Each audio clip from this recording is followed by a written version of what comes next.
Bitcoin तो US dollar के against था ना, उसके लिए थ्रेट था, लेकिन अचानक ऐसा क्या हो गया, पूरी की पूरी यूएस गवर्नमेंट जो है अब वो प्रो क्रिप्टो हो गई है। यानी कि एसईसी के चेयरमैन से लेके जितनी भी बड़ी बड़ी कॉरपोरेशंस हैं, फिर गवर्नमेंट के जो रिप्रेजेंटेटिव हैं, सेनेट, कांग्रेसमैन, सभी प्रो क्रिप्टो की बातें कर रहे हैं। तो आखिर में हुआ क्या है ऐसे अचानक कि हर चीज़ जो है वो एकदम पलट गई है, इस पर ज़रा बात करते हैं।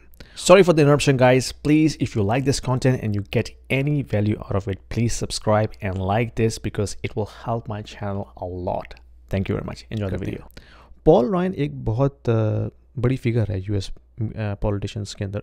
तो उसने कुछ ऐसे पहले स्टेटमेंट दी थी कि भाई हमें जो है स्टेबल कॉइन्स को मज़ीद जो है उसके लिए हमें ऐसा इन्वायरमेंट पैदा करना चाहिए कि वो मज़ीद जो है वो अडॉप्ट हो। क्यों? स्टेबल कॉइन्स जो हैं basically one of the largest treasury holding companies, यानी कि स्टेबल कॉइन्स कोई कंपनीज इशू करती हैं, प्रोवाइडर्स है ना, लेकिन वो in exchange of US dollar issue करती हैं स्टेबल कॉइन को। अब वो अपने पास यूएस डॉलर ऐसा कैश नहीं रखते, वो उससे यूएस ट्रेजरीज को बाय करते हैं। यूएस ट्रेजरीज क्या है? US treasury basically bond holdings हैं। तो अगर हम बात करते हैं ना कि यूएस डॉलर जो है वो ग्लोबल रिजर्व करेंसी है, तो वो इन द फॉर्म ऑफ कैश नहीं है, वो है इन the form of US treasuries. तो जितने भी बड़े बड़े बैंक्स, जितनी बड़ी बड़ी गवर्नमेंट हैं, सेंट्रल बैंक्स हैं, वो अपने पास जो अगर यूएस डॉलर रिजर्व रखते हैं, that is not in currency form, that is in the treasury form. Okay, तो जो स्टेबल कॉइन्स प्रोवाइडर्स हैं, they are 18th largest holder of US treasury holdings. अब पॉल रायन कह रहा है कि हमें इस नंबर को मज़ीद बढ़ाना है। क्यों? Sorry for the interruption, guys. Just wanted to let you know that I also offer one-on-one consulting calls to the individuals who are looking to discuss their financial planning, their investment strategies, their kids' education planning, their immigration moves, as well as the young professionals, because I have been in the tech industry for almost 20 years. So I also offer one-on-one consulting calls to the young professionals who are looking to have their career development discussion with me, and also personal branding as well. So if you are looking to have some sort of an expert opinion, there is a calendar link in the description below. Book a 30 minutes call with me and I will be more than happy to help you out. वो इसलिए कि एक तरफ से जो global dominance है treasury की, वो अब आहिस्ता आहिस्ता कम हो रही है। यूएस और चाइना और जापान दो टॉप के ट्रेजरी होल्डर्स हैं।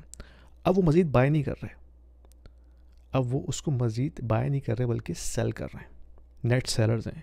तो इसका मतलब है कि एट सम पॉइंट तो जो ट्रेजरी बाइंग है वो अब कम होना शुरू हो जाएगी। तो यूएस को अब एक नया बायर ढूंढना है जो कि वो उनकी यूएस ट्रेजरीज को अब बाय करे। Now that buyer is going to be stable coin providers, और स्टेबल कॉइन्स को अब उन्होंने एक्सपेंड करके दुनिया के लिए खोलना है ताकि पूरी दुनिया से लोग स्टेबल कॉइन्स बाय करें, और उसके थ्रू जो है फनल हो सारा cash in the form of US treasuries, ताकि यूएस गवर्नमेंट जो है अपना डेट जो है फाइनेंस करता रहे। इसीलिए सारा गेम हो रहा है कि भाई बिटकॉइन के लिए आप ऐसी पॉलिसीज़ लेके आएँ कि crypto industry as a whole जो है वो ग्रो करे। लास्ट गवर्नमेंट ने क्या किया, उसको पुश किया, तो क्या हुआ, क्रिप्टो जितनी कंपनीज थी वो सब यूएस से बाहर चली गई। कोई चाइना चले गया, कोई जापान चले गया, कोई यूरोप चले गया, कोई एशिया चले गया, वहाँ पर अपना सेटअप शुरू किया। तो जो क्रिप्टो जो इंडस्ट्री बाउंस बैक हुई है ना, वो यूएस से नहीं हुई, वो यूएस से बाहर से हुई है। तो अब गवर्नमेंट को अंदाज़ा हो गया कि भाई अगर हमने इसमें रेलिवेंट रहना है तो हमें इसको कंट्रोल करना पड़ेगा। तो in order to control they are actually inviting everyone to come into US and put their capital in to grow cryptocurrency industry. तो इसी वजह से सारी पॉलिसीज़ बन रही है कि भाई इसके लिए इजी रेगुलेशंस लेके आई जाएँ ताकि लोग अपना अपना पैसा यहाँ डालें। अगर यहाँ पे इंडस्ट्री ग्रो होगी तो of course it's going to be a money making machine for the entire world. तो हर कोई जो है अपना पैसा डालेगा इसमें, just like stock market. Stock market में क्या होता है, पूरी दुनिया से पैसा आता है, ठीक है। डेट मार्केट में क्या होता है, जो यूएस की ट्रेजरी मार्केट है, पूरी दुनिया से कैपिटल आता है।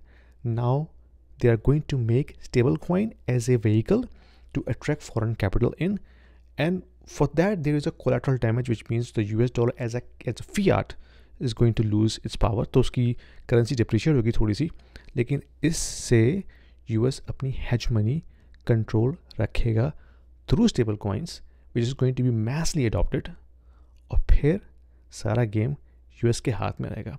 ठीक है, बिटकॉइन कुछ लोगों के हाथ में होगा जो कि डिसेंट्रलाइज है, उसको कोई इशू नहीं करता, लेकिन ये सारा गेम है एडॉप्शन का और नेटवर्क इफेक्ट। अगर स्टेबल कॉइन्स की एडॉप्शन पूरी दुनिया में इतनी हो जाए कि हर कोई इसको एज अ करेंसी यूज़ करना शुरू करे, तो फिर bitcoin as a currency use नहीं हो सकता। वो as a store of value होगा, लेकिन in the form of currency, in the form of making transactions, stable coin जो है वो काफ़ी आगे उससे। Anyway, this is all my opinions, nothing is guaranteed. आप बताइए आपको क्या लगता है, कमेंट्स में डाल के मुझसे पूछिए, क्वेश्चन पूछिए। And if you like this video share कीजिए लोगों से, लाइक कीजिए और सब्सक्राइब जरूर कीजिएगा। Thank you. If you are new in crypto and you're looking for an exchange to start crypto journey today, check the link in the description below. I have a link for the Coinbase platform which will give you $10 worth of BTC for free if you start using my link. If you are interested in reading about these topics like macroeconomics, financial markets, what's happening with the geopolitical situation, what's happening with interest rate, monetary policy, Federal Reserve, ECB, China, Japan, I cover these topics in a very simple and plain English in a very digestible format. If you like to read about this, there is a link in the description about my newsletter that I send out every week. Do yourself a favor, click subscribe and enjoy reading. Thank you.